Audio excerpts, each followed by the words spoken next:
Hello everybody and welcome to another episode of Moonlight Ponderings. I'm Ronnie Moonborn.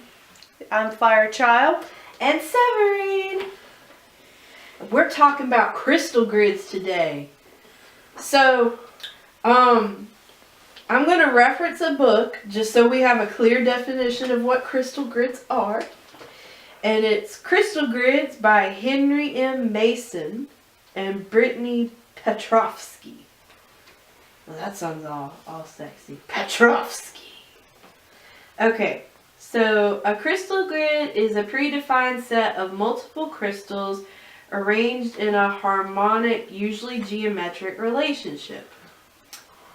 So, I use crystal grids quite a lot. I typically reference these two books. I'm actually going to show them. So there's this one. And it is the Book of Crystal Spells by Ember Grant. It's the first one I ever got. And then this is the one I just quoted from, Crystal Grids by Henry M. Mason and Brittany Petrovsky. And I actually own that one too. I actually bought that one didn't know you had that one. Well, if we had talked ahead of time, I would have told you. So, a lot of people typically use this design called the Flower of Life. And it's usually printed on like a circular piece of wood. And I don't know if I have a reference, but it's basically like a geometric shape with a bunch of flowers in a circle pattern, and it usually sort of helps form the crystal grid. A lot of people use that. We don't use that.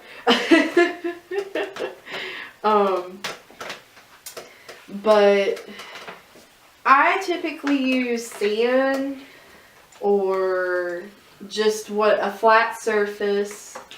I'm using a cloth right now on my current crystal grid. I have an altar cloth for mine currently.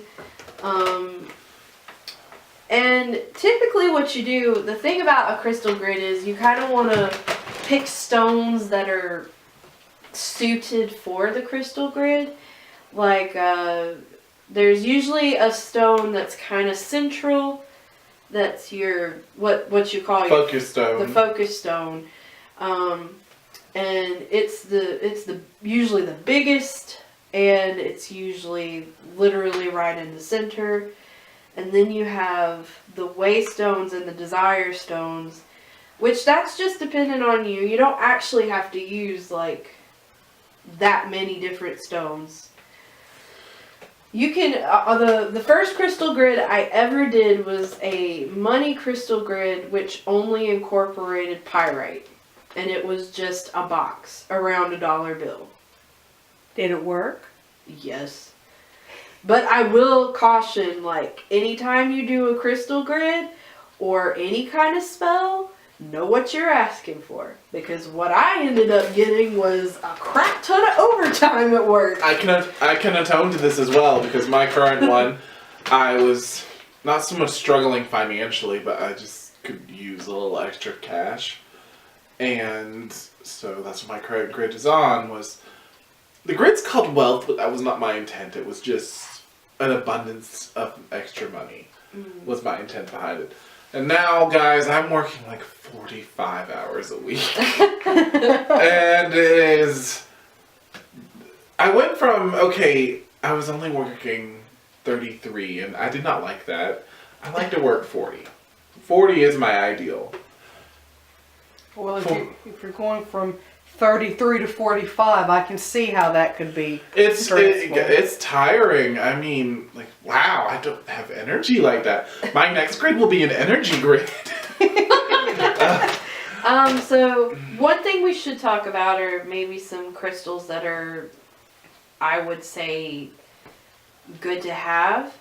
I would say that if you're going to start off and you're really interested in crystal gridding, like, just because something says, oh, this is the recommended crystal, don't... Get all the quartz. Just get all the quartz. All the selenite. All the labradorite. Yeah, all of the clear quartz. Clear quartz is a stone that can literally. And that's like. Yeah, that's that one. This one, in case you guys were wondering. And then this one over here is Smokey, but we're not going to move him because he's helping the agate stand up. And then this is fluorite. Which is another, at least for me, it's a staple stone in my collection. It is. Yeah. Fluorite is a very good, like, divination stone. And then this is carborundum. And I cannot tell you right offhand. It's usually good for dreams, I do believe. It sort of has that dreamy-like quality about it anyway. I wanted to say on stones, when I first got on this path, I was not crazy in love with stones. I thought they were beautiful, and that's why I was collecting them, because they were so beautiful. I remember this! And, like, I was like, oh, I don't think they have real powers like that or anything like that.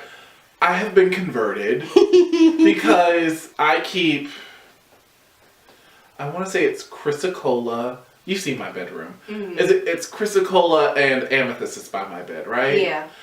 Alright. I sleep better when they're there. And I don't keep quartz so close to my bed because that would interfere. Quartz is a very awake stone. Yeah, quartz is an amplifier of energy. Clear quartz is an amplifier of energy. And especially during the full moon season, you do not want clear quartz around you. I can't sleep if it's near my bed. Well, I mean, you can have it near you, just not when you're trying to sleep. Not when you're trying to sleep. But I will notice my giant piece of clear quartz, I call it giant, fits in the palm of my hand, but it's big. It's my biggest piece I have. You do have a big hand. And I moved it because I was like, oh, that's a quartz too. I need to move this off.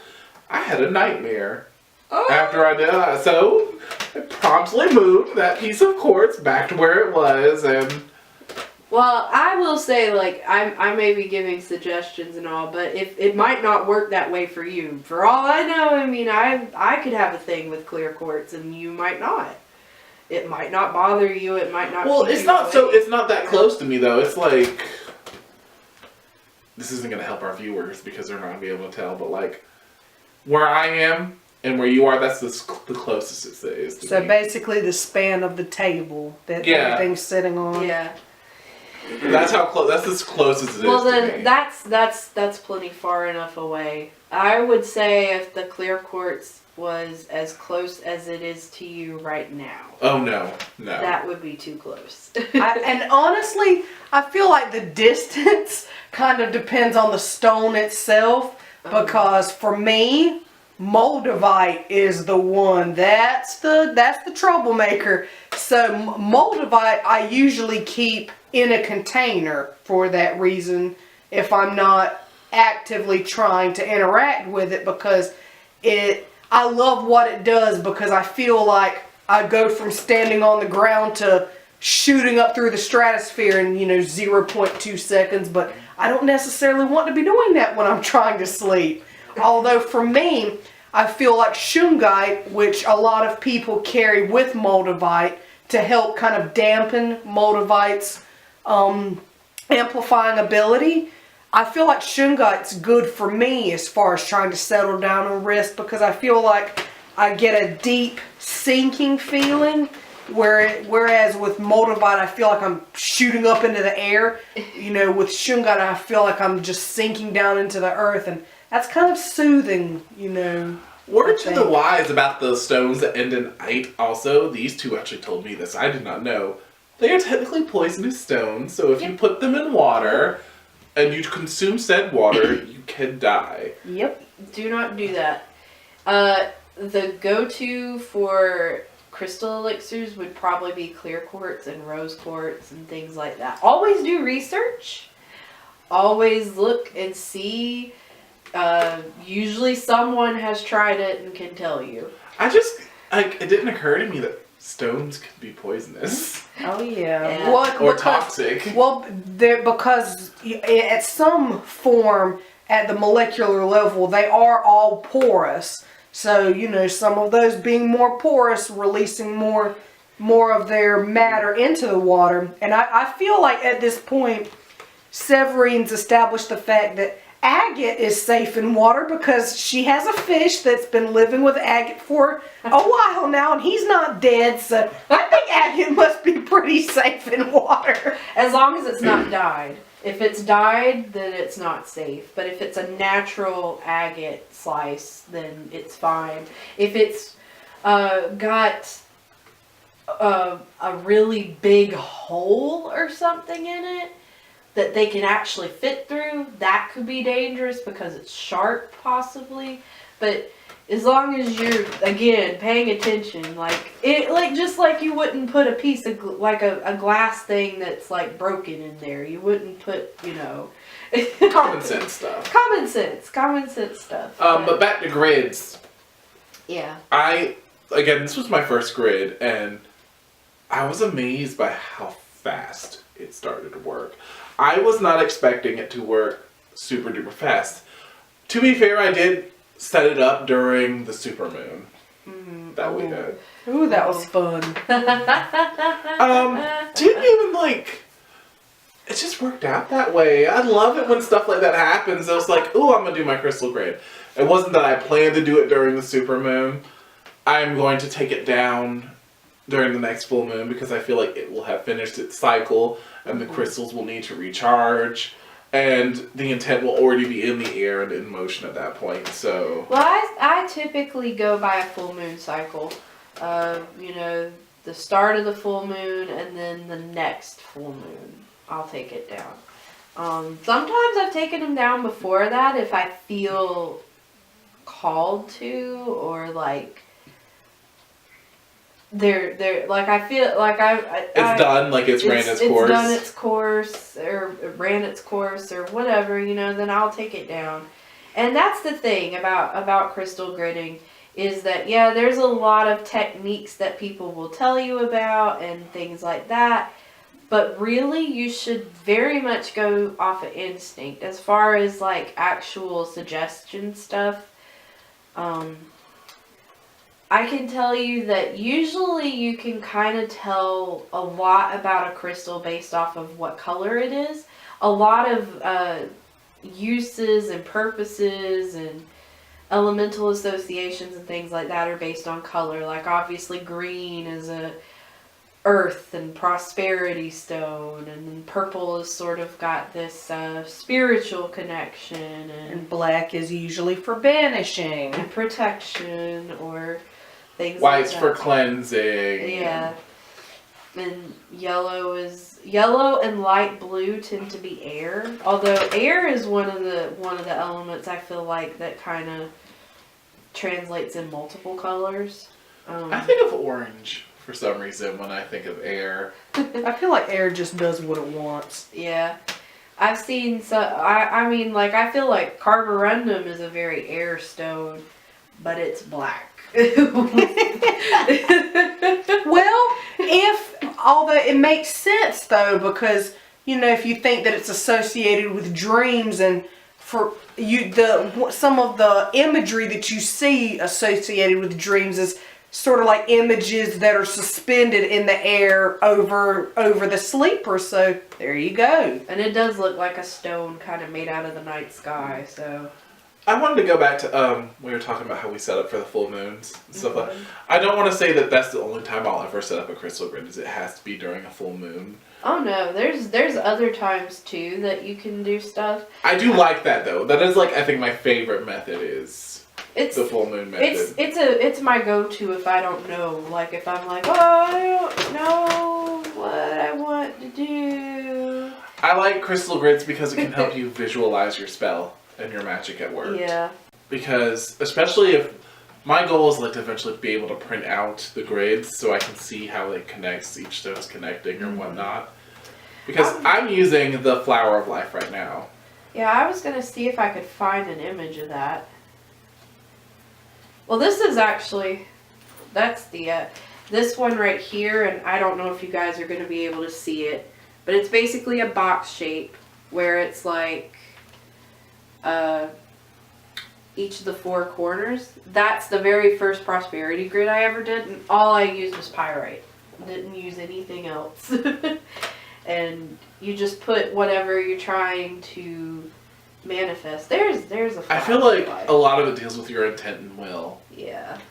And I think that, as you know, like they were saying earlier, sometimes you might feel called to disperse an arrangement before, you know, say if you're going from full moon to full moon, you might want to do it before the next full moon, because, you know, probably once you've been working with crystals for a while, you get to a point where they speak to you, and, you know, they may let you know that they're tired, or they may let you know that they need to just kind of go and do other things. So either you let them rest and recharge, or you set up for the next grid. And I've also seen the other thing too. You can get really creative with crystal grids. I've seen a lot of people incorporate flowers and Herbs, maybe that. herbs, Ooh, things I like like that. that. and it looks beautiful. I actually incorporated seashells into mine. Yeah, seashells. Because the ocean is considered a way of prosperity, because a lot of things we get come from the ocean. Mm-hmm. So I put seashells to kind of represent the ocean being there. Secretly, he put the seashells there because he wants to move to the beach. He's like, make it happen, universe, make it happen. I mean, I'm not going to turn down a beach house. Okay, so this is the flower of life. Is it showing up good? Top part's cut off. Oh, well, let me. Yeah. Okay.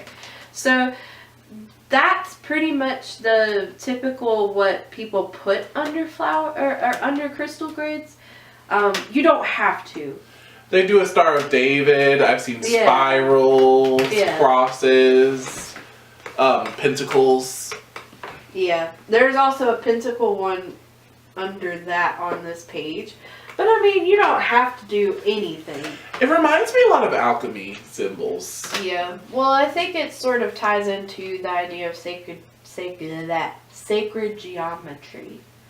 Sacred geometry. That is the term I was trying to say before I got tongue twisted. And if you really think about it, it kind of goes back into like how Stonehenge is and stuff. I feel like it's just a smaller form. Baby Stonehenge! Crystal Stonehenge. Crystal Stonehenge. Oh my goodness. Okay, so when you come home from work one day and you see that I have constructed selenite Stonehenge, don't you say a word to me. Well, I have the selenite tower for us, so. And I want to say a word on pricing of crystals. They can be expensive, guys. I mean, fluorite especially is, whew. Yeah, this orb right here is probably in the $50 range. And you see it's not very big. And that's why I don't have a giant collection of... I have a lot of tumbles. There's nothing wrong with having tumbles. Like, if you have just little pebbles, that's fine. Or if you have the big giant ones, I'm jealous of you. Yes, Severine. Well, both of these books have tumbleds on the covers. And so I don't, like, for me, I don't think anything's wrong. I have a tumbled collection along with my big collection. I mean, for me, I do feel like tumbled is the way to go for crystal grids. Especially if you're, like, living in tight corners. It depends. I've seen some people make some really cool stuff with points and shapes and stuff like that. Oh, no, don't get me wrong. I mean, I think it'd be beautiful to see crystal grid made with big stones, but I would say there's no shame in little stones. Oh, no shame. There's no shame in anything. It's still beautiful and it's still useful to you. Let's see. I'm conjuring an image of a prosperity grid made entirely up of malachite dolphins. Word to the wise about certain stones. Some people will claim a certain stone is opal when it is really opalite, which is basically treated glass, guys. And it's beautiful. Don't get me wrong, I have lots of opalite because I think opalite is amazing. And just because it's not opal doesn't mean it can't be used in a crystal grid. like we said, people use flowers and things like that, so it doesn't suddenly become any less because it's not. It's just like people who have issues with treated stones, like the aura stones. Which I think is a little because if your complaint is that someone changed it from its natural form, the minute you took it out of the ground, it's changed from its natural form. Or if it's a polished stone. Yeah, like that's not natural. It doesn't. I had to explain to someone, a diamond does not come out of the ground like in the movie Snow White when they don't come out that pretty, guys. But there are people who believe that.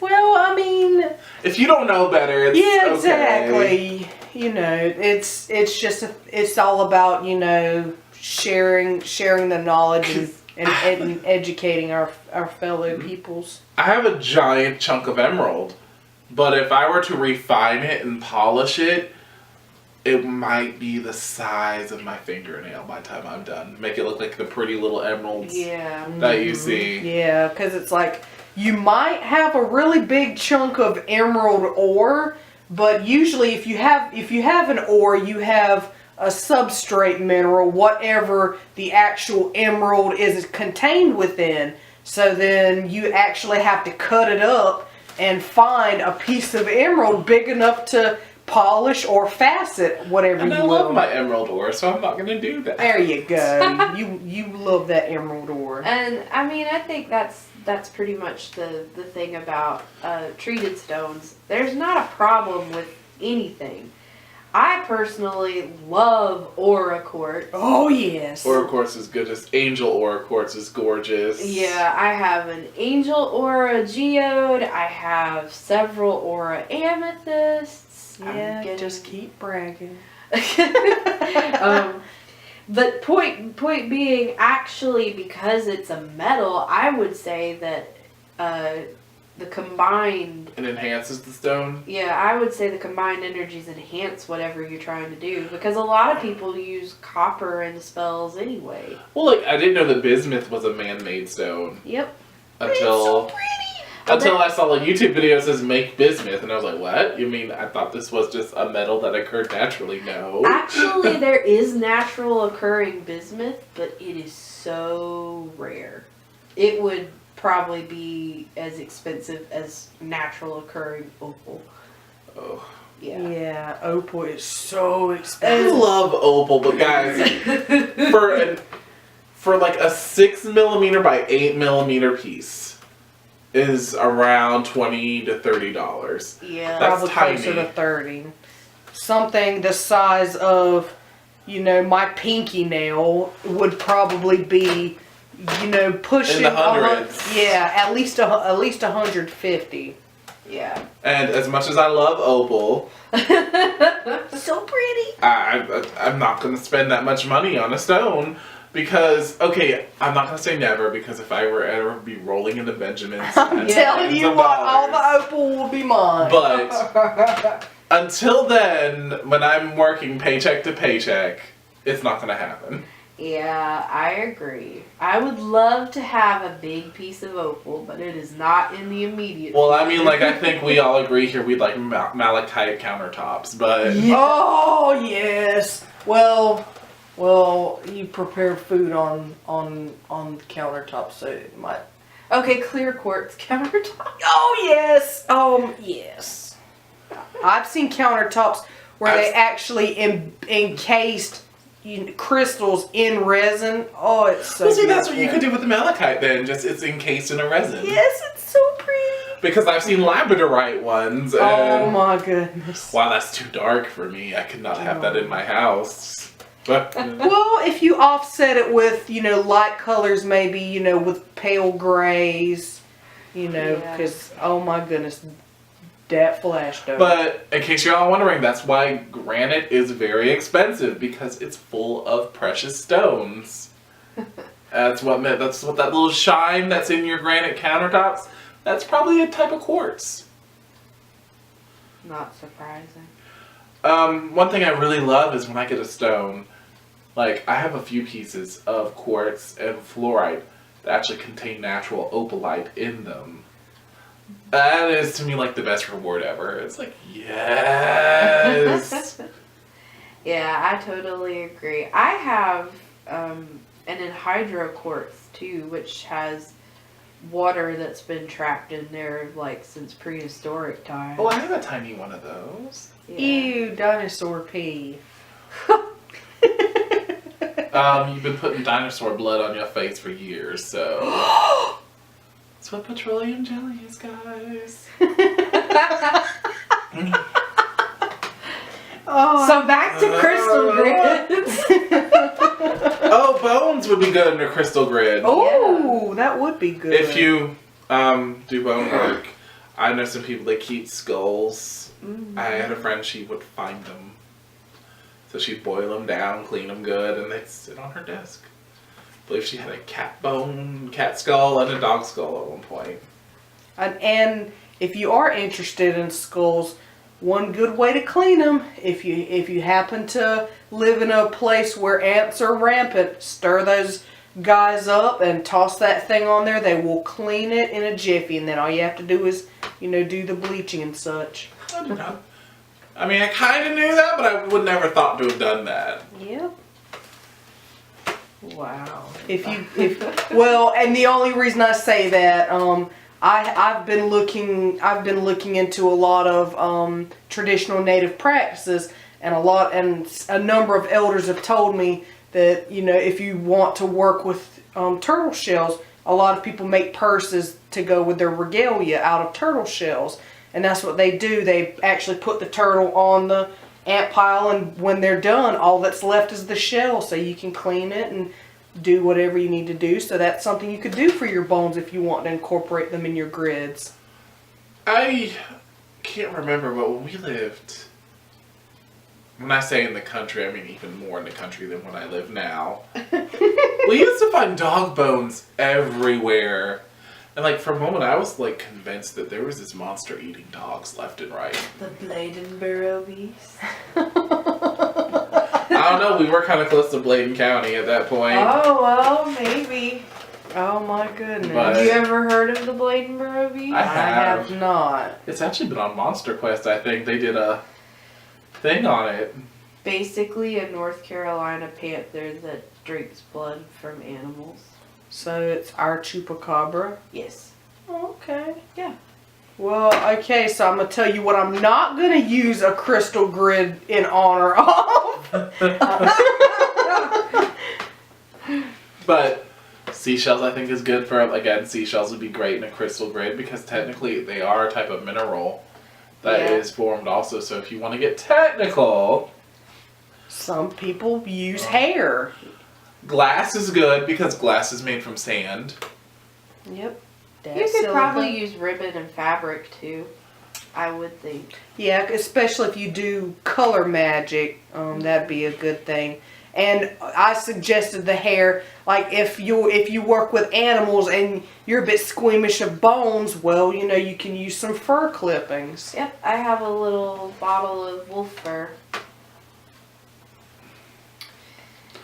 But yeah. I just want to mention beforehand, if you set up a crystal grid, careful to make sure the sunlight doesn't hit it all off because the sunlight will bleach your crystals, especially Certain ones, yeah. like your amethyst. All your quartz crystals, if they're like a rose or an amethyst, it will bleach them. Fluorite. Yeah. Um, I left my window open and it wasn't even 10 minutes, but I noticed it wasn't even direct sunlight, but there was like just light shining and I was like, no! So yeah, it's agreed, sunlight's bad for stones. Very bad. I actually just got a sunstone. A friend of mine gave me this beautiful, I guess I'm gonna call it a wand, would be the most accurate statement oh, is for it like the ones that are like that big? Yeah, and it's got a like curve on both sides of it, like a dull curve. It's beautiful. I love it. I have stones I call sunstones, like citrine and tiger sign, but they're not real, like... It's not the actual sunstone, but he associates them with the sun. Yeah, exactly. There you go, Apollo. I offer these stones as tribute. But now I have an actual sunstone, and it's so pretty. It's just like, I didn't know how much I loved you until I seen you. But yeah, usually a lot of people try to do points in crystal thread. I like for my focus stone to be a point. Yeah. There's something very, and you can kind of feel it when you touch a point. There's like a concentrated energy right there. Unfortunately, points cost a lot of money.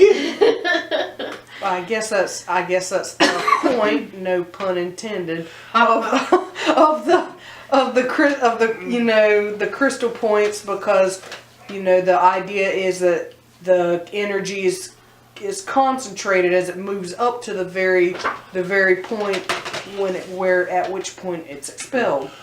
My advice on crystal shopping is try to find like a wholesale store.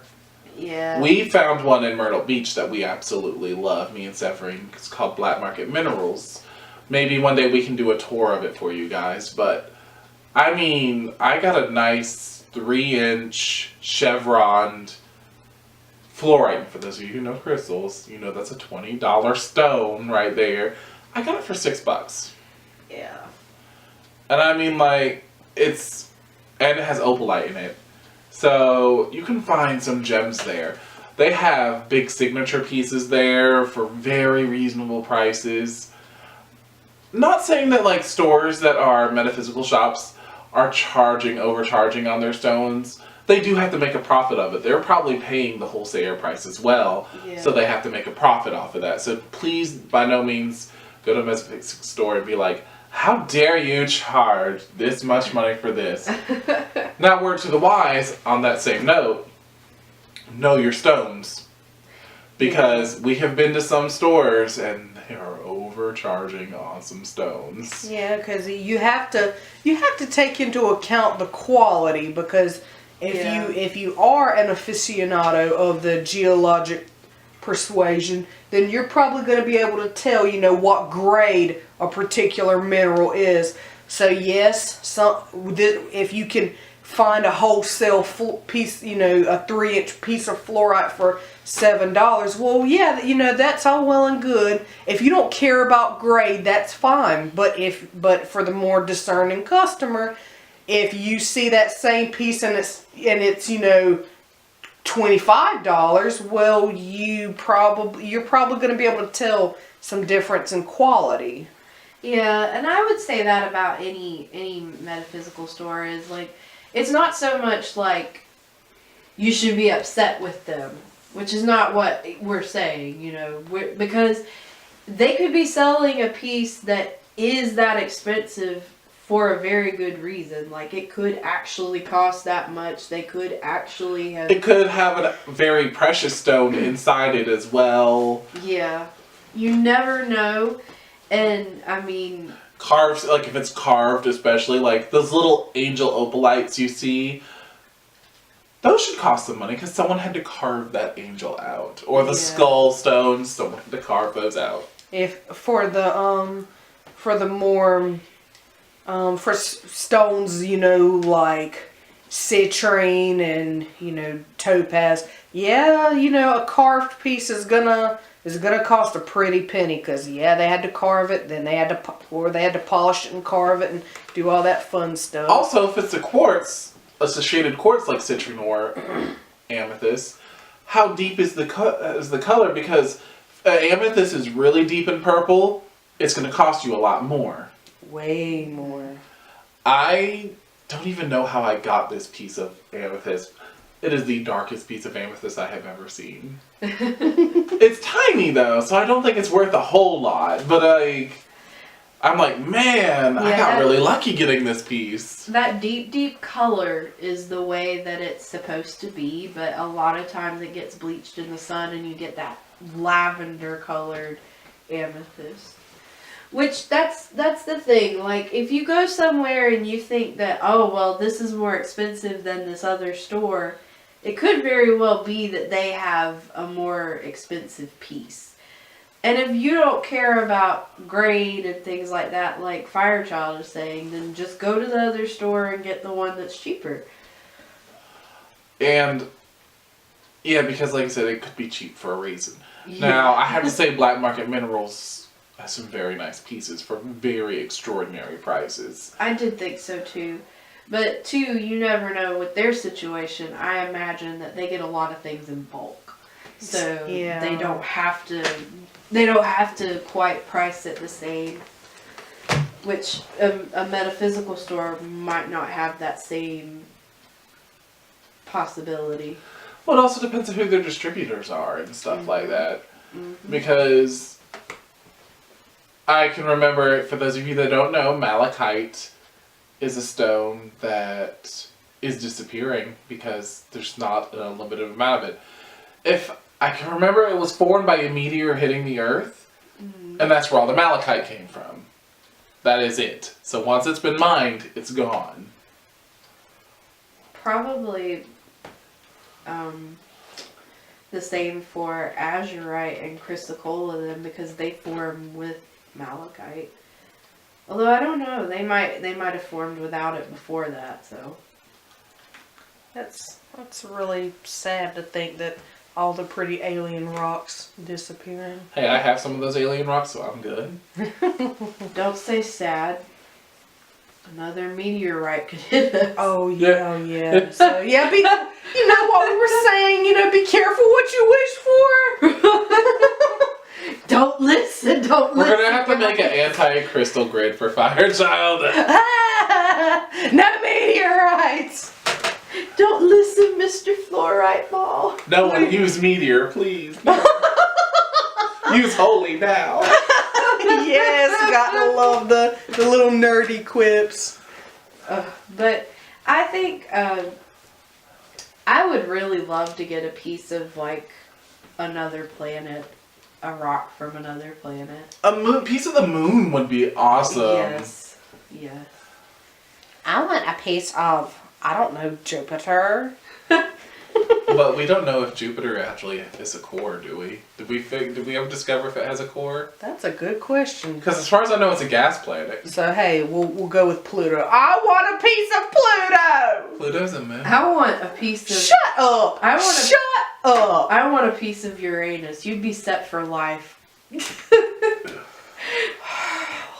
See, you guys don't even know what I'm talking about. But did you guys know that like there's diamonds on Uranus? Okay, but see, they're probably toxic diamonds. Whatever.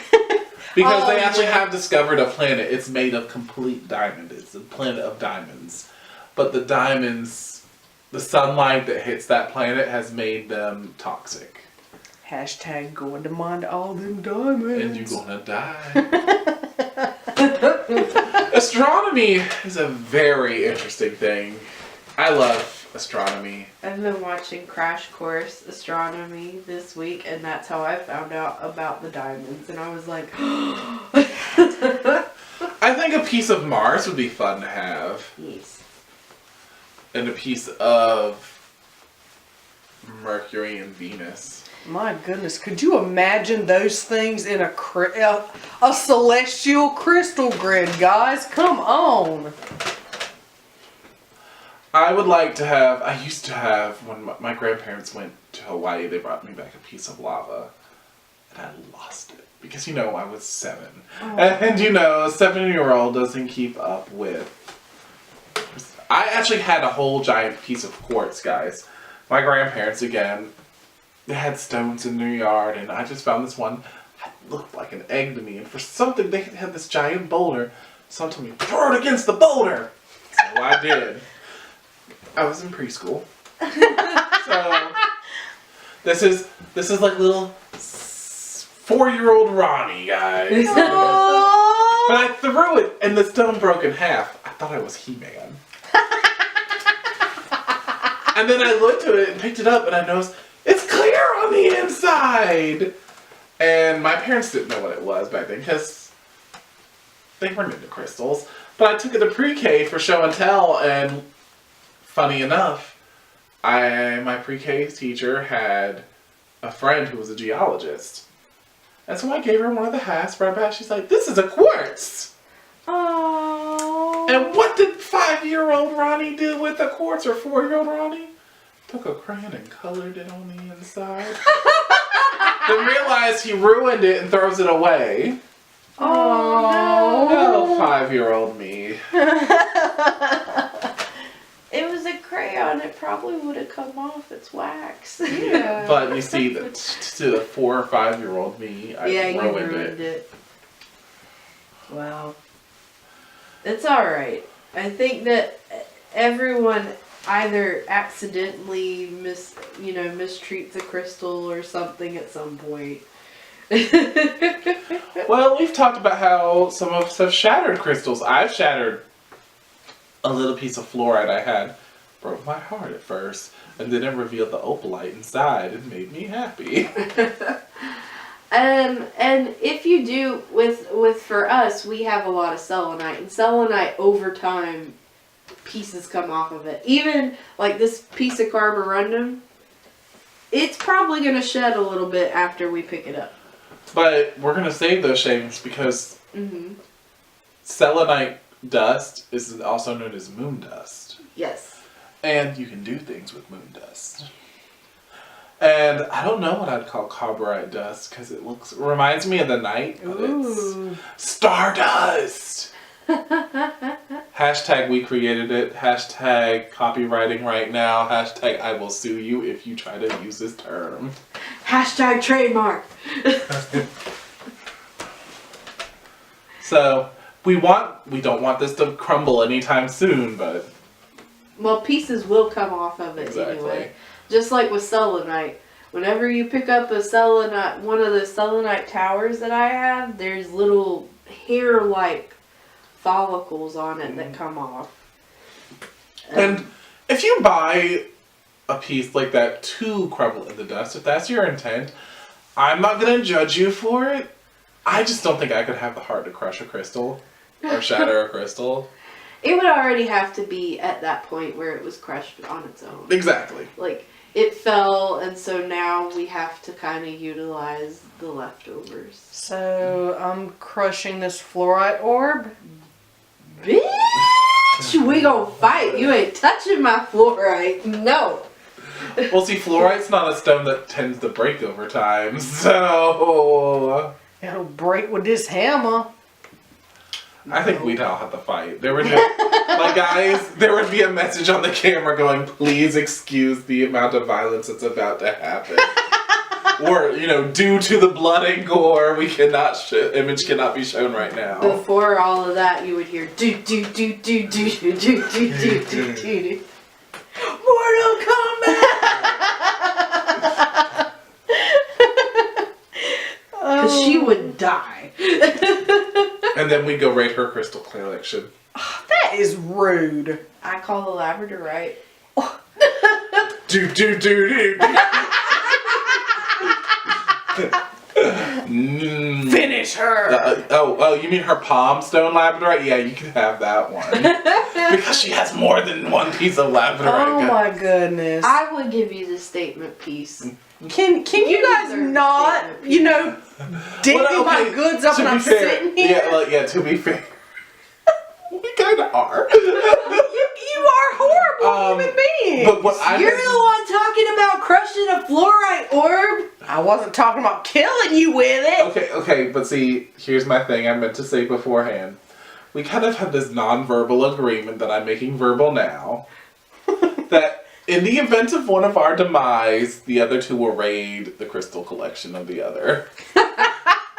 There's a will and everything. We've all signed. Because, let's face it, my siblings are not going to be like, I don't want this mess. My brother might. I'm still going to fight your brother for it. Well, he weighs all of 90 He can have all the pounds, peacock ore.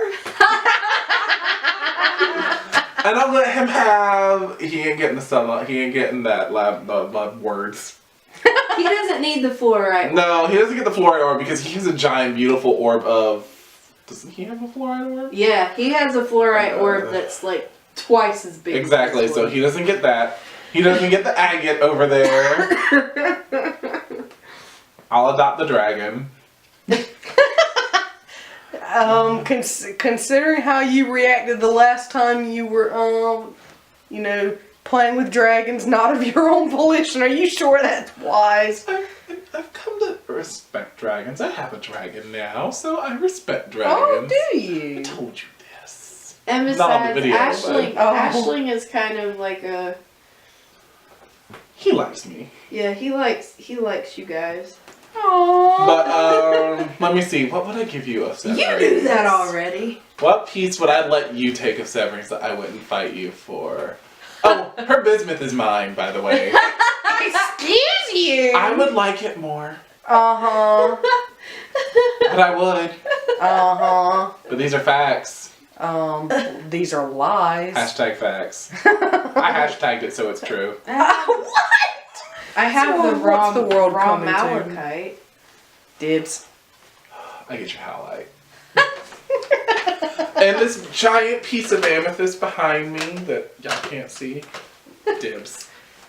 So anyway, I think this segue has come around to show that we've Okay, so yeah, coming to the point of the video, crystal's good. Crystal grids, good. Crystal grids, make them and tag us. Crystal And- sharing, yes. not gonna happen. Oh, okay. Share photos because apparently Ronnie's gonna be mean and just not. I mean, share. if you want to share with us, And by share, we mean giggle. Oh my goodness. No, don't do that, guys. But do send us pictures of your crystals, like, through our Facebook, please. I would love to see your crystals. And if you have some really cool grids that you just happen to have set up, or if you've got one in mind that you plan to execute, hey, snap a photo and shoot it our way. We'd love to show it off on the Facebook page. Oh, that's a point I meant to bring up. You can invent your own grid. you can. I totally forgot. Usually I reference one, but I then use my own crystals because they have some nice shapes. But I mean, if you are really good with geometry and stuff and you know your shapes, like, you don't need books or anything. You can do it yourself. See, kids, geometry pays off. Pay attention in class. Please do. Go to school, get good grades. Tell your So teacher, you can grow I'm into only crystal grid. Yes. Tell your teacher, I'm only paying attention in geometry because Ronnie told me to. There you go, kids. And then she'll be like, who is that? So on that note, we'll leave you guys to get to crystal gridding. Thank you so much for spending this time with us. And until next time, merry part. Have a wonderful day. Bye. Happy Valentine's. It's not going to air on Valentine's Day.